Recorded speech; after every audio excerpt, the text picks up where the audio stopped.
Now, based on a toss of the coin, Governor Reagan will respond to the first question from Marvin Stone.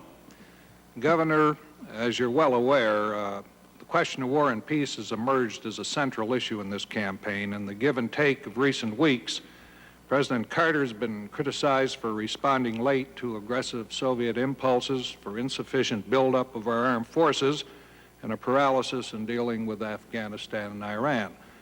You have been criticized for being all too quick to advocate the use of lots of muscle, military action, to deal with foreign crises. Specifically, what are the differences between the two of you on the uses of American military power?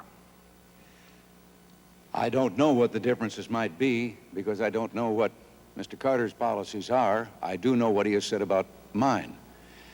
And I'm only here to tell you that I believe with all my heart that our first priority must be world peace, and that use of force is always and only a last resort when everything else has failed, and then only with regard to our national security. Now, I believe also that meeting this mission, this responsibility for preserving the peace, which I believe is a responsibility peculiar to our country, that we cannot shirk our responsibility as the leader of the free world because we're the only one that can do it. And therefore, the burden of maintaining the peace falls on us. And to maintain that peace requires strength. America has never gotten in a war because we were too strong. We can get into a war by letting events get out of hand as they have in the last 3.5 years under the foreign policies of this administration of Mr. Carter's, until we're faced each time with a crisis. And good management in preserving the peace requires that we control the events and try to intercept before they become a crisis. But I have seen 4 wars in my lifetime. I'm a father of sons. I have a grandson. I don't ever want to see another generation of young Americans bleed their lives into sandy beachheads in the Pacific or rice paddies and jungles in Asia or the muddy, bloody battlefields of Europe. Mr. Stone, do you have a follow-up question for the governor? Yes, Governor, we've been hearing that the defense buildup that you would associate yourself with would cost tens of billions of dollars more than is now contemplated. And assuming that the American people are ready to bear this cost, they nevertheless keep asking the following question. How do you reconcile huge increases in military outlays with your promise of substantial tax cuts and of balancing the budget, which in this fiscal year, one that just ended, ran more than $60 billion in the red? Well, Mr. Stone, I have submitted an economic plan that I've worked out in concert with a number of fine economists in this country, all of whom approve it and believe that over a 5-year projection, this plan can permit the extra spending for needed refurbishing of our defensive posture, that it can provide for a balanced budget by 1983, if not earlier, and that we can afford, along with the cuts that I have proposed in government spending, we can afford the tax cuts I have proposed, and probably mainly because Mr. Carter's economic policy has built into the next 5 years and on beyond that a tax increase that would be taking $86 billion more next year out of the people's pockets than was taken this year. And my tax cut does not come close to eliminating that $86 billion increase. I'm only reducing the amount of the increase. In other words, what I'm talking about is not putting government back to getting less money than government's been getting, but simply cutting the increase in spending. The same question now goes to President Carter. President Carter, would you like to have the question repeated? Yes, President Carter, the question of war and peace, a central issue in this campaign. You've been criticized for, in the give and take, for responding late to aggressive Soviet impulses, for an insufficient buildup of our armed forces, and a paralysis in dealing with Afghanistan and Iran. Governor Reagan on the other hand, has been criticized for being all too quick to advocate the use of lots of muscle military action to deal with foreign crises such as I've mentioned. Specifically, what are the differences between the two of you on the uses of American military power? Mr. Stone, I've had to make thousands of decisions since I've been president, serving in the Oval Office. And with each one of those decisions that affect the future of my country, I have learned in the process. I think I'm a much wiser and more experienced man than I was when I debated 4 years ago against President Ford. I've also learned that there are no simple answers to complicated questions. H.L. Mencken said that for every problem, there's a simple answer. It would be neat and plausible and wrong. The fact is that this nation, in the 8 years before I became president, had its own military strength decrease. 7 out of 8 years, the budget commitments for defense went down, 37% in all. Since I've been in office, we've had a steady, carefully planned, methodical, but very effective increase in our commitment for defense. But what we've done is to use that enormous power and prestige and military strength of the United States to preserve the peace. We've not only kept peace for our own country, but we've been able to extend the benefits of peace to others. In the Middle East, we've worked for a peace treaty between Israel and Egypt successfully, and have tied ourselves together with Israel and Egypt in a common defense capability. This is a very good step forward for our nation's security, and we'll continue to do as we've done in the past. I might also add that there are decisions that are made in the Oval Office by every president which are profound in nature. There are always trouble spots in the world, and how those troubled areas are addressed by a president alone in that Oval Office affects our nation directly. The involvement of the United States and also our American interest. That is a basic decision that has to be made so frequently by every president who serves. That's what I've tried to do successfully by keeping our country at peace. Mr. Stone, do you have a follow-up? Yes, I would like to be a little more specific on the use of military power, and let's talk about one area for a moment. Under what circumstances would you use military forces to deal with, for example, a shutoff of Persian Oil Gulf, if that should occur, or to counter a Russian expansion beyond Afghanistan into either Iran or Pakistan? I ask this question in view of charges that we are woefully unprepared to project sustained, and I emphasize the word sustained power in that part of the world. Mr. Stone, in my State of the Union address earlier this year, I pointed out that any threat to the stability or security of the Persian Gulf would be a threat to the security of our own country. In the past, we've not had an adequate military presence in that region. Now we have 2 major carrier task forces. We have access to facilities in 5 different areas of that region. And we've made it clear that working with our allies and others, that we are prepared to address any foreseeable eventuality which might interrupt commerce with that crucial area of the world.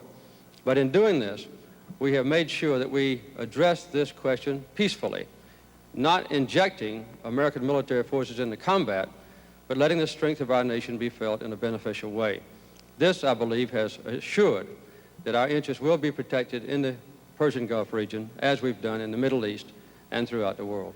Governor Reagan, you have a minute to comment or rebut.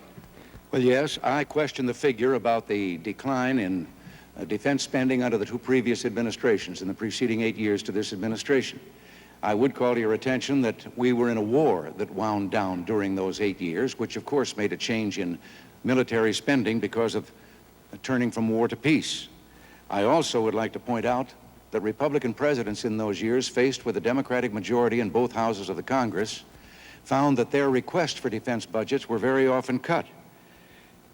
Now, Gerald Ford left a 5-year projected plan for a military buildup to restore our defenses, and President Carter's administration reduced that by 38%, cut 60 ships out of the Navy building program that had been proposed, and stopped the B-1, delayed the cruise missile, stopped the production line for the Minuteman missile, stopped the Tridents, or delayed the Trident submarine, and now is planning a mobile military force that can be delivered to various spots in the world, which does make me question his assaults on whether I am the one that is quick to look for use of force.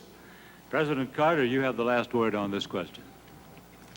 Well, there are various elements of defense. One is to control nuclear weapons, which I hope we'll get to later on, because that's the most important single issue in this campaign. Another one is how to address troubled areas of the world.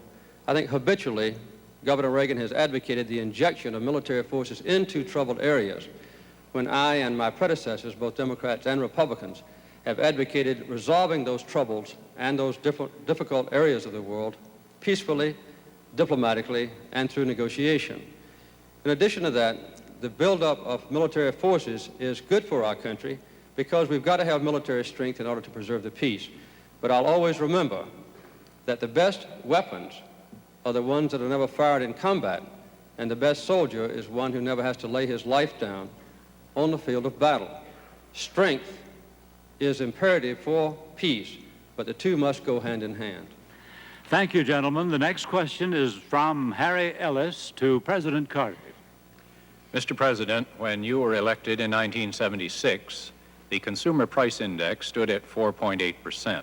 It now stands at more than 12%. Perhaps more significantly, the nation's broader underlying inflation rate has gone up from 7 to 9%.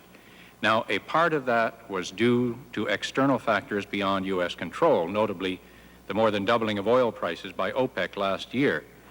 Because the United States remains vulnerable to such external shocks, can inflation, in fact, be controlled?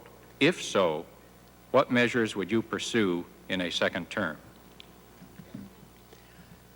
Again, it's important to put the situation into perspective. In 1974, we had a so-called oil shock, wherein the price of OPEC oil was raised to an extraordinary degree. We had an even worse oil shock in 1979.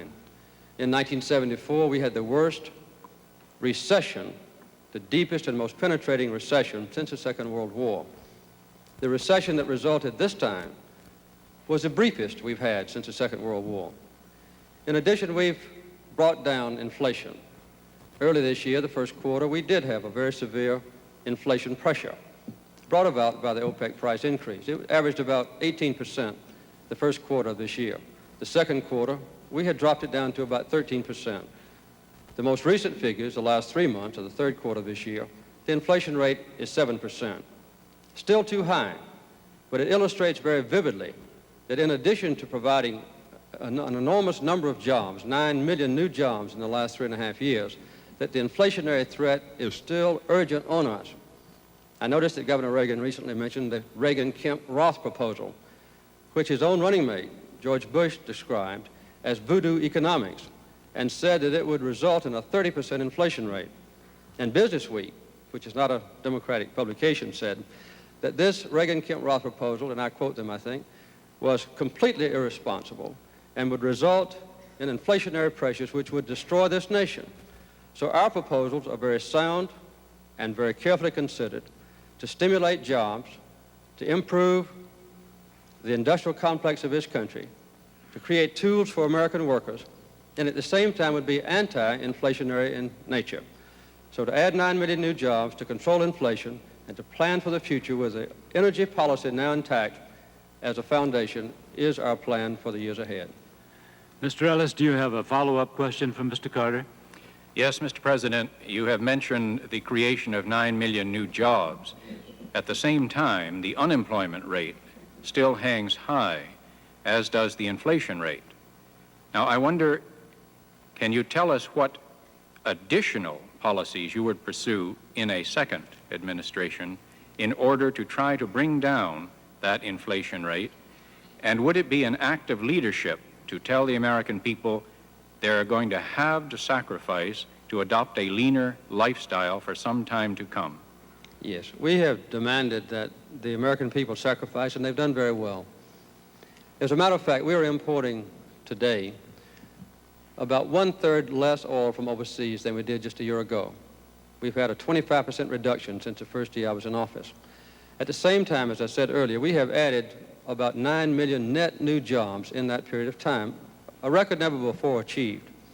Also, the new energy policy has been predicated on two factors. One, conservation, which requires sacrifice, and the other one, increase in production of American energy, which is going along very well. More coal this year than ever before in history. More oil and gas wells drilled this year than ever before in history.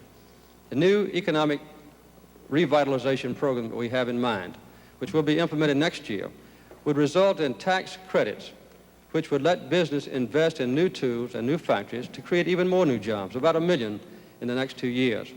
And we also have planned a youth employment program which would encompass 600,000 jobs for young people.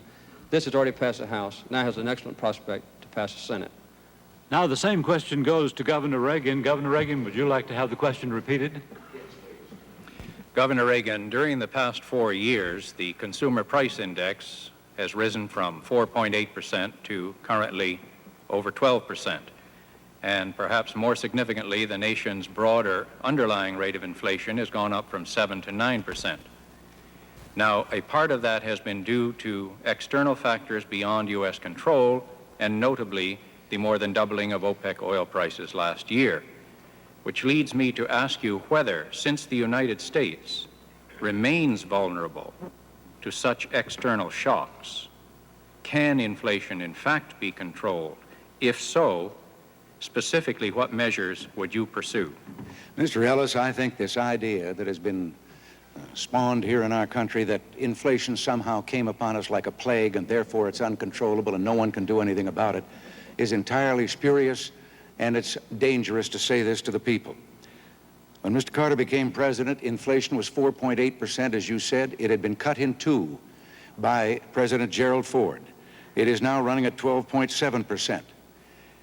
President Carter also has spoken of the new jobs created. Well, we always, with the normal growth in our country and increase in population, increase the number of jobs. But that can't hide the fact that there are 8 million men and women out of work in America today, and 2 million of those lost their jobs in just the last few months. Mr. Carter had also promised that he would not use unemployment as a tool to fight against inflation. And yet his 1980 economic message stated that we would reduce productivity and gross national product and increase unemployment in order to get a handle on inflation, because in January, at the beginning of the year, it was more than 18%. Since then, he has blamed to the people for inflation OPEC. He's blamed the Federal Reserve System. He has blamed the lack of productivity of the American people. He has then accused the people of living too well, and that we must share in scarcity, we must sacrifice and get used to doing with less. We don't have inflation because the people are living too well. We have inflation because the government is living too well. And the last statement, just a few days ago, was a speech to the effect that we have inflation because government revenues have not kept pace with government spending. I see my time is running out here. I'll have to get this down very fast. Yes, you can lick inflation by increasing productivity and by decreasing the cost of government to the place that we have balanced budgets and are no longer grinding out printing press money, flooding the market with it because the government is spending more than it takes in. And my economic plan calls for that. The President's economic plan calls for increasing the taxes to the point that we finally take so much money away from the people that we can balance the budget in that way. But we will have a very poor nation and a very unsound economy if we follow that path. Follow up, Mr. Ellis. Yes, you have centered on cutting government spending in what you have just said about your own policies. You have also said that you would increase defense spending. Specifically, where would you cut government spending if you were to increase defense spending and also cut taxes so that presumably federal revenues would shrink? Well, most people, when they think about cutting government spending, they think in terms of eliminating necessary programs or wiping out some service that government is supposed to perform. I believe that there is enough extravagance and fat in government.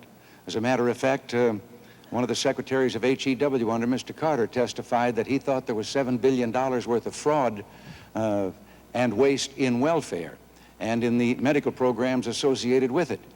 We've had the General Accounting Office estimate that there is probably tens of billions of dollars that is lost in fraud alone, and they have added that waste adds even more to that. We have a program for a gradual reduction of government spending based on these theories. And I have a task force now that has been working on where those cuts could be made. I'm confident that it can be done and that it will reduce inflation because I did it in California. And inflation went down below the national average in California when we returned money to the people and reduced government spending. President Carter. President Reagan's proposal, the Reagan-Kemp-Roth proposal, is one of the most highly inflationary ideas that ever has been presented to the American public. He would actually have to cut government spending by at least $130 billion in order to balance the budget under this ridiculous proposal. I noticed that his task force is working for his future plans, had some of their ideas revealed in the Wall Street Journal this week. One of those ideas was to repeal the minimum wage. And several times this year, Governor Reagan has said that the major cause of unemployment is the minimum wage. This is a heartless kind of approach to the working families of our country, which is typical of many Republican leaders in the past, but I think has been accentuated under Governor Reagan.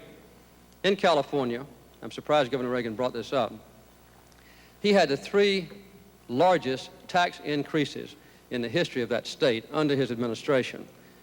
He more than doubled state spending while he was governor, 122% increase, and had between a 20 and 30% increase in the number of employees. Sorry to interrupt, in Mr. California. Carter. Thank you, sir. It's Governor Reagan has the last word on this question. Yes. The figures that the president has just used about California is a distortion of the situation there, because while I was governor of California, our spending in California increased less per capita than the spending in Georgia while Mr. Carter was governor of Georgia in the same 4 years. The size of government increased only 1/6 in California of what it increased in proportion to population in Georgia. And the idea that my tax cut proposal is inflationary, I would like to ask the president, why is it inflationary to let the people keep more of their money and spend it the way they'd like, and it isn't inflationary to let him take that money and spend it the way he wants?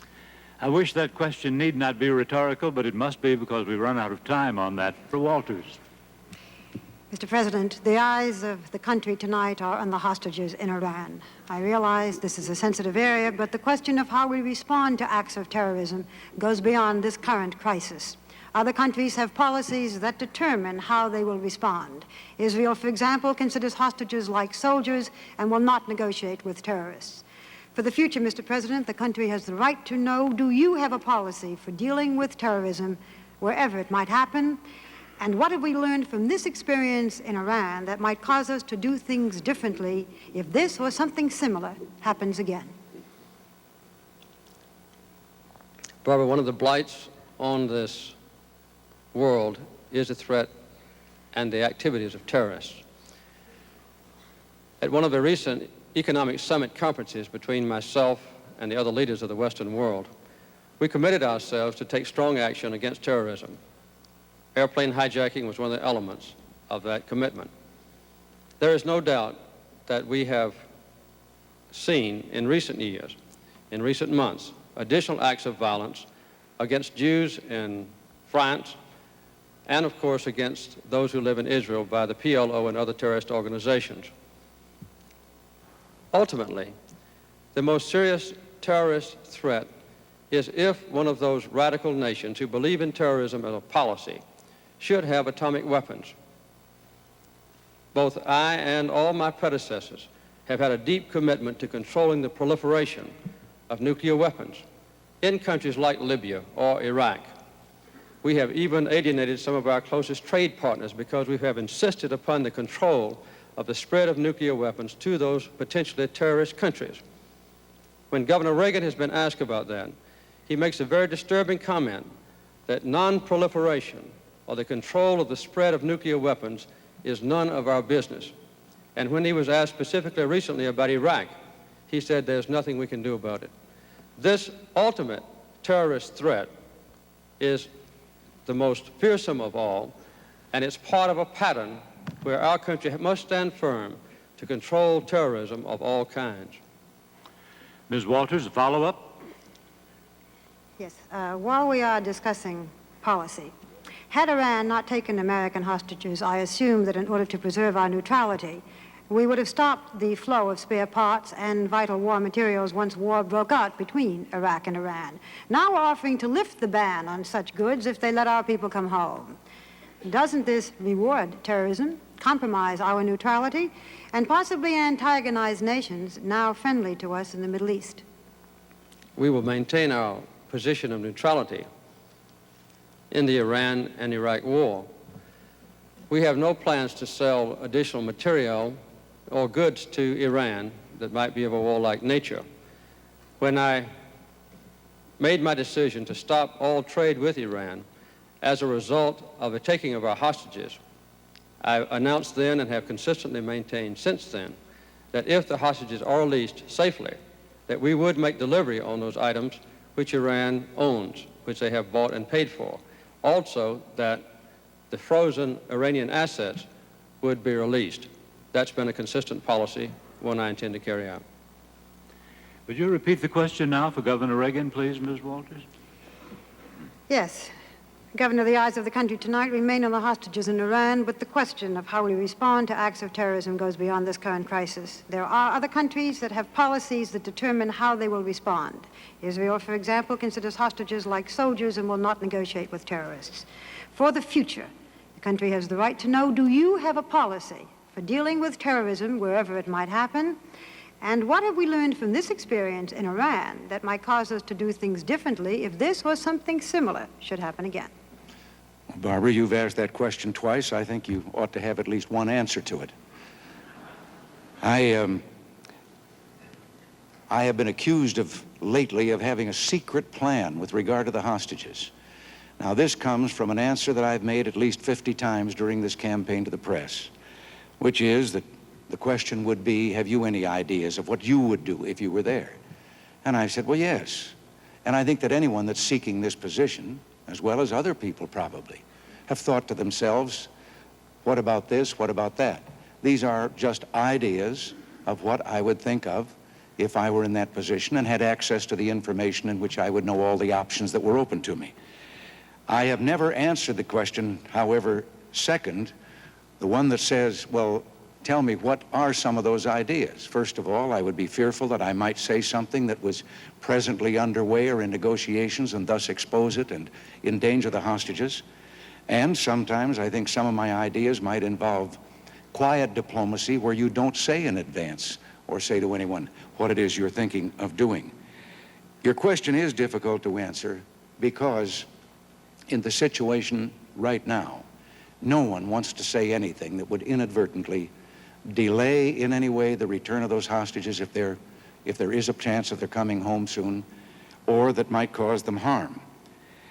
What I do think should be done, once they are safely here with their families and that tragedy is over, and we've endured this humiliation for just lacking 1 week of a year now, then I think it is time for us to have a complete investigation as to the diplomatic efforts that were made in the beginning, why they have been there so long, and when they come home, what did we have to do in order to bring that about? What arrangements were made? And I would suggest that Congress should hold such an investigation. In the meantime, I'm going to continue praying that they'll come home. Follow-up question? Well, I would like to say that neither candidate answered specifically the question of a specific policy for dealing with terrorism, but I will ask Governor Reagan a different follow-up question. You've had suggested that there would be no Iranian crisis had you been president, because we would have given firmer support to the Shah. But Iran is a country of 37 million people who are resisting a government they regarded as dictatorial. My question is not whether the Shah's regime was preferable to the Ayatollahs, but whether the United States has the power or the right to try to determine what form of government any country will have, and do we back unpopular regimes whose major merit is that they are friendly to the United States? The degree of unpopularity of a regime, when the choice is total authoritarianism, totalitarianism, I should say, in the alternative government, makes one wonder whether you are being helpful to the people. And we've been guilty of that. Because someone didn't meet exactly our standards of human rights, even though they were an ally of ours, instead of trying patiently to persuade them to change their ways, We have, in a number of instances, aided a revolutionary overthrow which results in complete totalitarianism instead for those people. And I think that this is a kind of a hypocritical policy when at the same time we're maintaining a détente with the one nation in the world where there are no human rights at all, the Soviet Union. Now, there was a second phase in the Iranian affair in which we had something to do with that, and that was we had adequate warning that there was a threat to our embassy, and we could have done what other embassies did, either strengthen our security there or remove our personnel before the kidnap and the takeover took place. Governor, I'm sorry, I must interrupt. President Carter, you have a minute for rebuttal. I didn't hear any comment from Governor Reagan about what he would do to stop or to reduce terrorism in the future. What the Western allies did decide to do is to stop all air flights, commercial air flights, to any nation involved in terrorism or the hijacking of airplanes or the harboring of hijackers. Secondly, we all committed ourselves, as have all my predecessors in the Oval Office, not to permit the spread of nuclear weapons to a terrorist nation or to any other nation that does not presently have those weapons or capabilities for explosives. Third, not to make any sales of material or weapons to a nation which is involved in terrorist activities. And lastly, not to deal with the PLO until and unless the PLO recognizes Israel's right to exist and recognizes UN Resolution 242 as a basis for Middle East peace. These are a few of the things to which our nation is committed, and we will continue with these commitments. Governor Reagan, you have the last word on that question. Yes, I have no quarrel whatsoever with the things that have been done because I believe it is high time that the civilized countries of the world made it plain that there is no room worldwide for terrorism. There will be no negotiation with terrorists of any kind. And while I have a last word here, I would like to correct a misstatement of fact by the President. I have never made the statement that he suggested about nuclear proliferation, and nuclear proliferation or the trying to halt it would be a major part of a foreign policy of mine. Governor Reagan, arms control. The President said it was the single most important issue. Both of you have expressed the desire to end the nuclear arms race with Russia, but by methods that are vastly different. You suggest that we scrap the SALT II treaty already negotiated and intensify the buildup of American power to induce the Soviets to sign a new treaty, one more favorable to us. Yes. President Carter, on the other hand, says he will again try to convince a reluctant Congress to ratify the present treaty on the grounds it's the best we can hope to get. Now, both of you cannot be right. Will you tell us why you think you are? Yes, I think I'm right because I believe that we must have a consistent foreign policy, a strong America, and a strong economy. And then, as we build up our national security to restore our margin of safety, we at the same time try to restrain the Soviet buildup, which has been going forward at a rapid pace and for quite some time. The SALT II treaty was the result of negotiations that Mr. Carter's team entered into after he had asked the Soviet Union for a discussion of actual reduction of nuclear strategic weapons. And his emissary, I think, came home in 12 hours with having heard a very definite niet. But taking that one no from the Soviet Union, we then went back into negotiations on their terms because Mr. Carter had canceled the B-1 bomber, delayed the MX, delayed the Trident submarine, delayed the cruise missile, shut down the missile man, the Minuteman missile production line, and whatever other things that might have been done. The Soviet Union sat at the table knowing that we had gone forward with unilateral concessions without any reciprocation from them whatsoever. Now, I have not blocked the SALT II treaty, as Mr. Carter and Mr. Mondale suggest that I have. It has been blocked by a Senate in which there is a Democratic majority. Indeed, the Senate Armed Services Committee voted 10-0 with 7 abstentions against the SALT II treaty and declared that it was not in the national security interests of the United States, besides which it is illegal. because the law of the land passed by Congress says we cannot accept a treaty in which we are not equal. And we're not equal in this treaty for one reason alone. Our B-52 bombers are considered to be strategic weapons. Their backfire bombers are not. Governor, I have to interrupt you at that point. The time's up for that. But the same question now to President Carter. Yes, President Carter, both of you have expressed the desire to end the nuclear arms race with Russia, but through vastly different methods. The governor suggests we scrap the SALT II treaty, which you negotiated in Vienna, signed in Vienna, intensify the buildup of American power to induce the Soviets to sign a new treaty, one more favorable to us. You, on the other hand, say you will again try to convince a reluctant Congress to ratify the present treaty on the grounds it is the best we can hope to get from the Russians. You cannot both be right. Will you tell us why you think you are? Yes, I'd be glad to. Inflation, unemployment, the cities, all very important issues, but they pale into insignificance in the life and duties of a president when compared with the control of nuclear weapons. Every president who has served in the Oval Office since Harry Truman has been dedicated to the proposition of controlling nuclear weapons, to negotiate with the Soviet Union, balanced, controlled, observable, and then reducing levels of atomic weaponry. There is a disturbing pattern in the attitude of Governor Reagan. He has never supported any of those arms control agreements.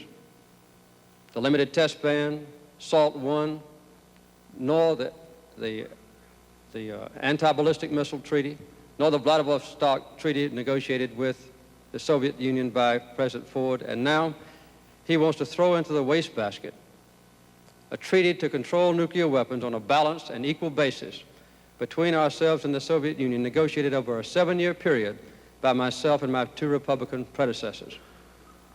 The Senate has not voted yet on the Strategic Arms Limitation Treaty.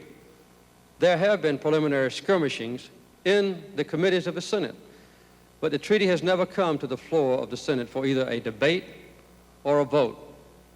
It's understandable that a senator in the preliminary debates can make an irresponsible statement or maybe an ill-advised statement. You've got 99 other senators to correct that mistake, if it is a mistake. But when a man who hopes to be president says, take this treaty, discard it, do not vote, do not debate, do not explore the issues, do not finally capitalize on this long negotiation, that is a very dangerous and disturbing thing. Governor Reagan, you have an opportunity to rebut that. Yes, I'd like to respond very much. First of all, the Soviet Union, if I have been critical of some of the previous agreements, it's because we've been out-negotiated for quite a long time. And they have managed, in spite of all of our attempts at arms limitation, to go forward with the biggest military buildup in the history of man. Now, to suggest that because 2 Republican presidents tried to pass the SALT treaty, that puts them on its side, I would like to say that President Ford, who was within 90% of a treaty that we could be in agreement with when he left office, is emphatically against this SALT treaty. I would like to point out also that senators like Henry Jackson and Hollings of South Carolina, they are taking the lead in the fight against this particular treaty. I am not talking of scrapping.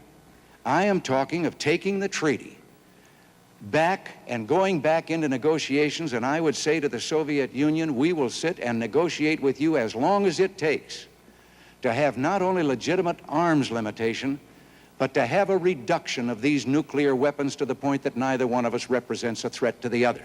That is hardly throwing away a treaty and being opposed to arms limitation. President Carter? Yes. Governor Reagan is making some very misleading and disturbing statements.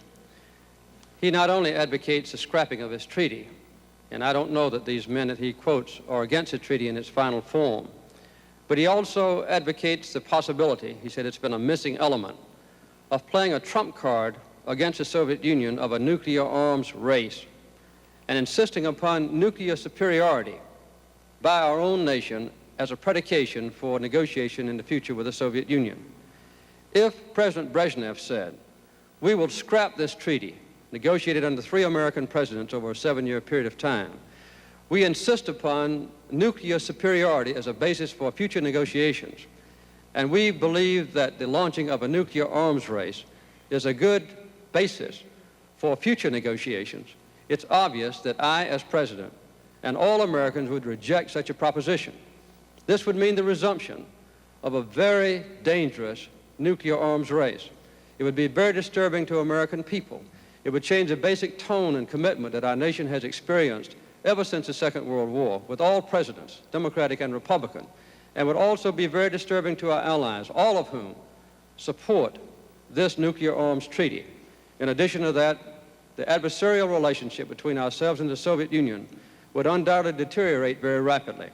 This attitude is extremely dangerous and belligerent in its tone, although it's said with a quiet voice. Governor Reagan? I know the president is supposed to be replying to me, but sometimes I have a hard time in connecting what he's saying with what I have said or what my positions are. I sometimes think it's like the witch doctor that gets mad when a good doctor comes along with a cure that'll work. My point I have made already, Mr. President, with regard to negotiating. It does not call for nuclear superiority on the part of the United States. It calls for a mutual reduction of these weapons, as I say, to the point that neither of us can represent a threat to the other.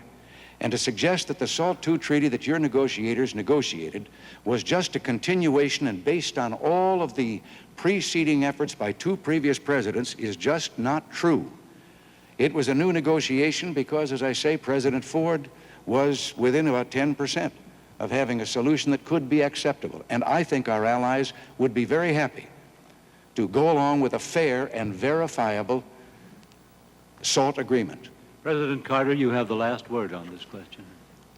I think to close out this discussion, it would be better to put into perspective what we're talking about. I had a discussion with my daughter Amy the other day before I came here to ask her what the most important issue was. She said she thought nuclear weaponry. And the control of nuclear arms. This is a formidable force. Some of these weapons have 10 megatons of explosion. If you put 50 tons of TNT in each one of railroad cars, you would have a carload of TNT, a trainload of TNT stretching across this nation. That's one major war explosion in a warhead. We have thousands, equivalent of megaton or million tons of TNT warheads. The control of these weapons is the single major responsibility of a president. And to cast out this commitment of all presidents because of some slight technicalities that can be corrected is a very dangerous approach. The next question goes to Governor Reagan from William Hilliard. Governor Reagan, wage earners in this country, especially the young, are supporting a Social Security system that continues to affect their income drastically. The system is fostering a struggle between the young and the old and is drifting the country toward a polarization of these 2 groups. How much longer can the young wage earner expect to bear the ever-increasing burden of the Social Security system? The Social Security system was based on a false premise with regard to how fast the number of workers would increase and how fast the number of retirees would increase. It is actuarially out of balance. And this first became evident about 16 years ago, and some of us were voicing warnings then. Now it is trillions of dollars out of balance. And the only answer that has come so far is the biggest single tax increase in our nation's history, the payroll tax increase for Social Security, which will only put a Band-Aid on this and postpone the day of reckoning by a few years at most. What is needed is a study that I have proposed by a task force of experts to look into this entire problem as to how it can be reformed and made actuarially sound, but with the premise that no one presently dependent on Social Security is going to have the rug pulled out from under them and not get their check We cannot frighten, as we have with the threats and the campaign rhetoric that has gone on in this campaign, our senior citizens. Leave them thinking that in some way they're endangered and they would have no place to turn. They must continue to get those checks, and I believe that the system can be put on a sound actuarial basis. But it's going to take some study and some work